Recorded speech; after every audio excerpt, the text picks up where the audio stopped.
struggling to do a low fade, but I managed to pull it off. Stay tuned, look at my steps. I'm gonna leave the tools that I use in the description and the steps below. Stay tuned. 48 Blend is back with another haircut tutorial. Now on this haircut tutorial, we are going to be doing a low fade. Now on this low fade, I really did have some type of difficulty.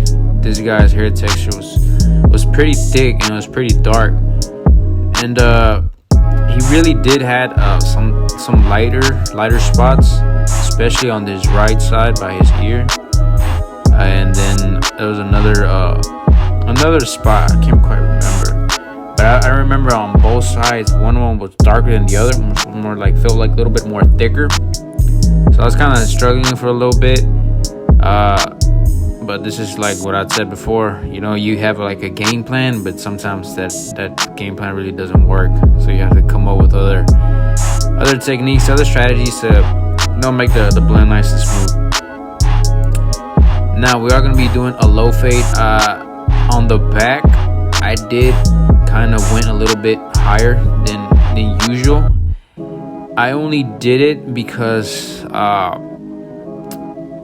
his neck is not really long, it's pretty short for his like body gestures. It's pretty short, so if I go with a low fade and I go mostly bottom, it wouldn't look right. It kind of will look like if he had hair all the way to his neck, all the way to his back, you know what I mean? So it's, at least for my personal opinion, I feel like what needed to be done was actually, you know, get the fade in the back a little bit more higher, so it gives give the illusion that, you know, he has a longer neck, and, you know, when he's walking on the street, the actual fade will pop out.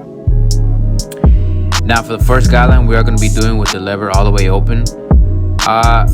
So I know it's a low fade, but, you know, when you're doing guidelines, don't be afraid to go up, you know what I mean? Actually, it's a guideline, it's meant to stretch out, so just make sure, go ahead and don't be afraid to go in all the way up. Now on my Babyliss Pros, I do have the fade blade, and I kind of did struggle with cutting with this particular clipper, because on this particular clipper, I don't know, I kind of felt when I was cutting his hair, it wasn't strong enough to cut his thick hair. I felt like I needed the seniors, so mostly towards the end, you're gonna see me usually cutting with the seniors, so I can try to perfect it. Now the second guideline was the number 1 all the way open, and the same thing, just about an inch. And right now what I'm doing is with the number 2 guard, I'm going straight up and doing another guideline. Now you can kind of see right there between the 1 and the 2, right there by the ear, most of where I was cutting at, he has a little light spot. It kind of looks like a scar in a way, but it's not really a scar. It's just, I don't know, it's just, you know, he just has like I guess like a scar, I guess, you know. So it's, you know, it's our jobs as barbers, you know. Well, it's my job as a barber that I gotta make sure that that spot doesn't even look, you know, it doesn't look there. It just makes it nice and smooth, you know. And you can see there's another one right there on top of the ear. And right now I'm using my number 5 guard, and I'm just debulking the whole entire head. So on the top, he does like it pretty short. So what I did is I really got the number 5. So instead of like clipper over combing, I can just do just with the number 5 guard, go all the way up. Now you're gonna see me. You just saw me do with the comb. The reason I only do that is I want to make sure where his head tends to round out. So when your head tends to round out, that's when you usually do all the way clipper over comb. But as you can see on his occipital bone, it really stands out a lot. It stands out a lot.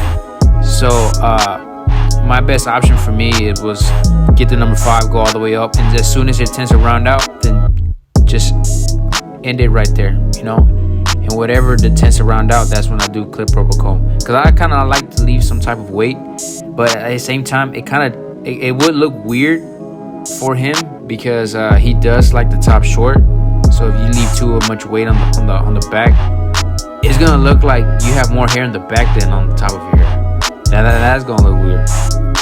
But I know some people actually like that style. So now we're gonna have the number 1.5 guard, and we're gonna be attacking the line between the 1 and the 2. So it's gonna be the third line you see, and as you can see, is blending right in. And the more and more I try to blend in, the more and more the scar tends to pop out. Now, since his occipital bone does pretty stand out pretty a lot, at least with these type of customers, you kind of have to tell them, like, put your head all the way down so you can try to cut it. And especially with these occipital bones, I try to extend the blend. So for example, let's say I do on the sides 1 inch of a guideline. In the back, I try to stretch it out even more. If not, it's gonna look kind of like you have a line in the back, but in reality, it's not a line. It's just it's just your natural habitat of your occipital bone that just stands out a lot. Now after that, I just went straight to the half guard, and I'm just gonna go and I'm just blending in right there. So I'm blending the line between the lever all the way open and the 1 guard.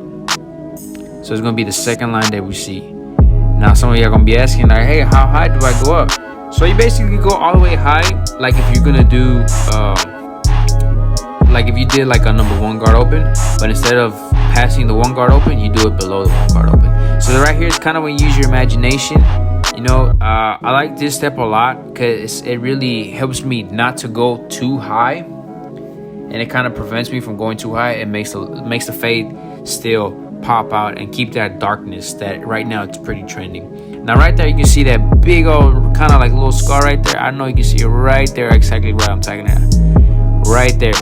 Now that's when I started noticing. I was like, ooh, this is gonna be a little bit hard, because I did struggle. Right now I'm using my 1 guard, and I'm just tacking above that line that was above there, and I'm not going past the 2 guard. So like I was saying, so right there it kind of got pretty tough, because when you see me keep cutting his hair, I had the lever all the way closed, and then when I closed it to take out the bottom line, it kind of looked like I put the lever all the way closed, all the way towards that scar. So it kind of looked like the fade was way too high. So I really had to slow down so I can think to what to do. Because what you can do is try to raise the fade even, higher. But I was just trying to prevent from going too high, so he can have the desired, low fade length that he wanted. And that's when your skills come in, man. And right now, after that, we went straight to the shavers, and I'm using my Babyliss shavers. Now it does look like I'm using the whole entire thing, but I'm really not. I'm really just using the corners, and I'm just going from there. Now what you're gonna see me doing next is something that I don't really do, but I felt like I left the line. I don't know why, but I feel like I left the line, and I usually don't. But like I said, it just depends on his hair texture, and his hair texture was kind of giving me quite a trouble. Now right there above the ear, it looked like I already did with the lever closed. All I have to do is go halfway. So stuff like that, that's when you gotta use your skills and kind of like a guessing game in a way, but making sure that everything goes nice and efficient. Now right there, I'm taking the line with the lever all the way closed, halfway, and then open. So the 3 ones, all you need is close, halfway, and then open. And you're always attacking that line that you see. If you make another line with the lever closed, that's when you open it up and halfway, and then you go more up. So right here, that's when I was just like, there's no point of me doing it close. It already looks like it's close. So boom, I just go straight to halfway, and then already blending in. So sometimes you're gonna have these type of hair textures like bald spots and stuff like that, which that's when you really don't really do it. And sometimes let's say like I actually did the lever close, right? Sometimes you're gonna actually leave a harsh line that you probably will be struggling to take out. So that's why sometimes it's better to if it already looks like it's blended, is kind of just skip it. And after you finish kind of doing all the process of the haircut, that's when you step back, look in the mirror, okay, to check if it needs to detail work. You know what I mean? Because sometimes, especially me, man, one thing about me that sometimes, like, if I see like a big old, like I like to say, like bulk, I immediately want to take it out.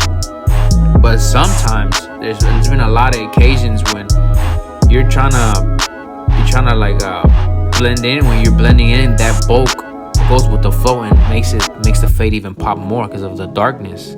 And sometimes the customer likes the bulk, but since I don't really like it, sometimes I just have to step back. I'm like, okay, it's not for me, it's for whatever the customer wants.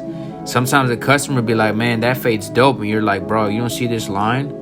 But sometimes they don't know. But if they want it like that, you know, it sucks, but I mean, this is when they want it. I remember a customer one time when I was working at the shop, he was like, I want a chili bowl. And I was laughing. I was like, bro, what's wrong with you? You know what I mean? He was just like, I just like the chili bowl. I was like, okay. You know what I mean? So he's the customer. He's paying. Sometimes they want some weird stuff. So it is customer service, man. You know, we're in the customer service industry. You just got to give them what they want. And as you can see, boom, right there. That was a big old, bro. It looked like I went way too high right there when I was tagging the line. So that's when I just decided to get the half guard, and I try to blend in that little spot first before I even move any further. Now to detail work, this is completely, you know, depending on the hair texture on the customer. Sometimes I have had customers that, man, you kind of the detail work is very minimal. You know what I mean? It just depends. But as you can see on this one, man, I really had to do a lot. I really had to do a lot. I feel like I spend more time detailing than just actually blending in. But as you can see, I'm closing the lever all the way, and I'm just doing some lever play. So what I like to do is I specifically concentrate on the line. So I feel like the line's gonna go out with the lever all the way open, and I always start with the lever all the way open with the half guard when I'm doing detailing. And if it doesn't go away, I still look at the line, then I go halfway. And if it doesn't go away, then I still look at the line and I go all the way close. And 9 times out of 10, it's gonna blend in after that. If it don't, then you're probably gonna have to take out the guard, and then you just use your corners and start blending in with the lever all the way open. So that really just depends and varies on the customer. Now, right here for me, I felt like it was a little bit too much bulk for me. His hair right there, I feel like it was way too much. I like them to leave with darkness, but I feel like that was a little bit too much. So I was just trying to blend in a little bit more. So what I did is I grabbed the number 3 guard, and after the number 3 guard, then I went to the 2 guard. But I'm always focusing on the bottom line. I'm always focusing at the bulk. I'm trying not to go too high because I really want that contrast going from there. So as you can see, boom, I got that number 2 guard right there, and boom, I just trying to blending in. But as you can see, it wasn't really doing a lot. So that's when I started, switching guards, going from there. I was trying to get that 1.5 guards, trying to blend in. And this side, for some reason, was pretty harsh for the bulk. It was very pretty harsh. It wasn't really blending in. So if it doesn't blend in, sometimes you have to downgrade with the guards, and you have to be playing with them. Obviously, don't go, especially if you're beginning, barely starting to cut hair. You don't want to just go straight to the 1 guard and start blending in. That you're playing with fire right there. Unless you have some type of experience, and I guess so, go for it. But for me, I feel like somebody always told me, it's like, you can't really put hair back. So just take your time, you know, because you mess up, that's a wrap. It's either that fade's going higher, or because it's not gonna get any lower. So now I just switched clippers, and when I was cutting with the seniors, man, the blending was coming in nice and smoother. So that's what I felt like. Okay, I felt like it was probably the clipper that it didn't want to go through, because his hair was very thick and it was very dark as well. My bad. And from there, I just started blending. I see every little spots, and I was just going from there. And as you can see, every detail work, it comes in different hands.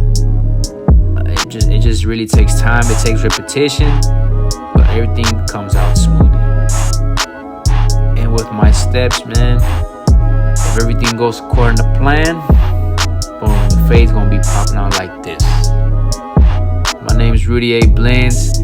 This was a difficult haircut for me to do for a low fade, but it still came clean. If you like this video, make sure you like, share, and subscribe.